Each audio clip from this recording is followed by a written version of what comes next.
बुद्ध ने बताया शांति पाने का उपाय। महात्मा बुद्ध नदी के किनारे एकांत में अपनी कुटिया में रहते थे। उन्होंने कुटिया के चारों ओर हरे भरे वृक्ष लगा रखे थे, जिन पर सुबह शाम पक्षियों का कलरव गूंजता रहता था। प्रकृति का यह मधुर सानिध्य महात्मा बुद्ध को सदैव आनंदित रखता था। पक्षी और पेड़ पौधे तो मानो उनका परिवार ही बन गए थे। एक दिन महात्मा बुद्ध प्रातः कालीन उठे ही थे कि द्वार पर उन्हें एक सेठ जी खड़े नजर आए। उन्हें चिंताग्रस्त देख महात्मा बुद्ध ने उनसे समस्या जाननी चाहिए। सेठ जी बोले, महाराज, मेरे पास विशाल संपदा है, भरा पूरा परिवार है और मुझे कोई रोग भी नहीं है। फिर भी मुझे नींद नहीं आती, रात भर करवटें ही बदलता रहता हूं।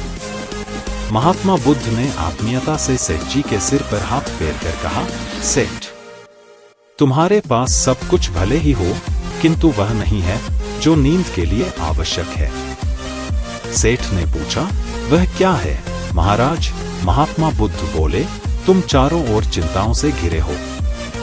धन संपत्ति की चिंता, व्यापार व्यवसाय की चिंता, परिवार की चिंता। स्मरण रखो कि चिंता चैन में शत्रुता है। सेठ ने इससे बचने का उपाय पूछा तो उन्होंने कहा, तुम प्रकृति से शिक्षा ग्रहण करो। पेड़ पौधे, फूल, पानी और प्रकाश के रूप में उसकी अनंत संपदा चारों ओर बिखरी हुई है, किंतु वह चिंता मुक्त है। अपनी इस दौलत को पूरी दुनिया पर दोनों हाथों से सतत लुटाती रहती है। तुम यदि उससे प्रेरणा लेकर अपना जीवन भी उसके अनुरूप बना लोगे तो तुम्हें न केवल नींद आएगी, बल्कि अतीव शांति महसूस होगी।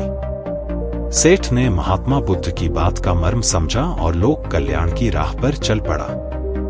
धन और ज्ञान देने से बढ़ते ही हैं, इसलिए इनके संग्रह के साथ साथ इनके दान की वृत्ति भी रखनी चाहिए। आप पूरे ब्रह्मांड में किसी ऐसे व्यक्ति की तलाश कर सकते हैं जो आपसे अधिक आपके प्रेम और स्नेह के लायक है, और वह व्यक्ति आपको कहीं नहीं मिलेगा। जितना इस ब्रह्मांड में कोई और आपके प्रेम और स्नेह के अधिकारी है, उतना ही आप खुद हैं। व्यक्ति बुद्ध के पास गया और बोला कि गुरुदेव, मुझे जीवन के सत्य का पूर्ण ज्ञान है, फिर भी मेरा मन किसी काम में नहीं लगता। इस अस्थिरता का क्या कारण है? बुद्ध ने उसे रात तक इंतजार करने के लिए कहा।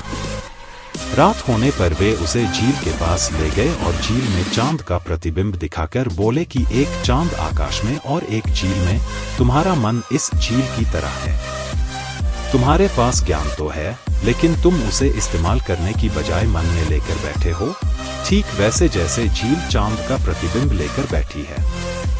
तुम्हारा ज्ञान तभी सार्थक होगा जब तुम उसे व्यवहार में एकाग्रता व संयम के साथ अपनाने की कोशिश करो। झील का चांद तुम है, तुम्हें अपने काम में मन लगाने के लिए आकाश के चंद्रमा की तरह बनना है। झील का चांद तो पानी में पत्थर गिराने पर हिलने लगता है, जैसे तुम्हारा मन जरा जरा सी बात पर डोलने लगता है। तुम्हें अपने ज्ञान और विवेक को जीवन में नियम पूर्वक लाना होगा तथा अपने जीवन को सार्थक एवं लक्ष्य हासिल करने में लगाना होगा। खुद को आकाश के चांद के बराबर बनाओ। शुरू में थोड़ी परेशानी आएगी, पर कुछ समय बाद ही तुम्हें दूसरी आहट हो जाएगी। उस व्यक्ति की समस्या दूर हो गई। वह बहुत प्रसन्न हुआ। उसने महात्मा बुद्ध के चरण स्पर्श करते हुए कृतज्ञता व्यक्त की। हर सुबह हम पुनः जन्म लेते हैं। हम आज क्या करते हैं, यही सबसे अधिक मायने रखता है। A man is not called wise because he talks and talks again, but if he is peaceful, loving and fearless, then he is in truth called wise. कोई व्यक्ति इसलिए ज्ञानी नहीं कहलाता क्योंकि वह सिर्फ बोलता रहता है, लेकिन अगर वह शांतिपूर्ण, प्रेमपूर्ण और निर्भय है तो वह वास्तव में ज्ञानी कहलाता है। कथा सिद्धार्थ के जीवन के उस दौर की है जब वे बुद्धत्व को प्राप्त नहीं हुए थे और निरंजना नदी के तटीय वनों में वृक्ष के नीचे ध्यान करते थे। सिद्धार्थ प्रतिदिन ध्यान करने के बाद पास के किसी गांव में चले जाते और भिक्षा मांगकर लौट आते। कुछ दिनों बाद उन्होंने भिक्षाटन पर जाना बंद कर दिया, क्योंकि एक गांव के प्रधान की छोटी बेटी सुजाता उनके लिए नित्य भोजन लाने लगी। सिद्धार्थ को वह बड़े स्नेह से भोजन कराती थी। कुछ दिनों बाद उसी गांव का एक चरवाहा भी सिद्धार्थ से प्रभावित होकर उनके पास आने लगा। उसका नाम स्वस्ति था। एक दिन स्वस्ति से सिद्धार्थ बातें कर रहे थे कि सुजाता भोजन लेकर आई। जैसे ही सिद्धार्थ ने भोजन करना शुरू किया, उन्होंने बातचीत बंद कर दी। जितनी देर तक वे भोजन करते रहे, बिल्कुल चुप रहे और वहां सन्नाटा छाया रहा। स्वस्ति को हैरानी हुई। उसने सिद्धार्थ के भोजन करने के उपरांत उनसे पूछा, गुरुदेव, आप मेरे आने के बाद निरंतर वार्तालाप करते रहे, किंतु भोजन के समय एक शब्द भी नहीं बोले।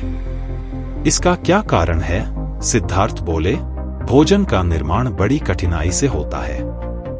किसान पहले बीज बोता है, फिर पौधों की रखवाली करता है और तब कहीं जाकर अनाज पैदा होता है। फिर घर की महिलाएं उसे बड़े जतन से खाने योग्य बनाती हैं। इतनी कठिनाई से तैयार भोजन का पूरा आनंद तभी संभव है जब हम पूर्णतः मौन हों। अतः भोजन के दौरान मैं मौन रहकर उसका पूरा स्वाद लेता हूं। वस्तुतः शांति से किया गया भोजन न केवल शारीरिक भूख को तृप्त करता है, बल्कि मानसिक आनंद और सात्विक ऊर्जा भी देता है। पवित्रता या अपवित्रता अपने आप पर निर्भर करती है। कोई भी दूसरे को पवित्र नहीं कर सकता। प्रसन्नता का कोई मार्ग नहीं है, प्रसन्नता ही मार्ग है। सब कुछ समझने का अर्थ है सब कुछ माफ कर देना। जब आपको पता चलेगा कि सब कुछ कितना सही है, तब आप अपना सर पीछे झुकाएंगे और आकाश की ओर देखकर मुस्कुराएंगे।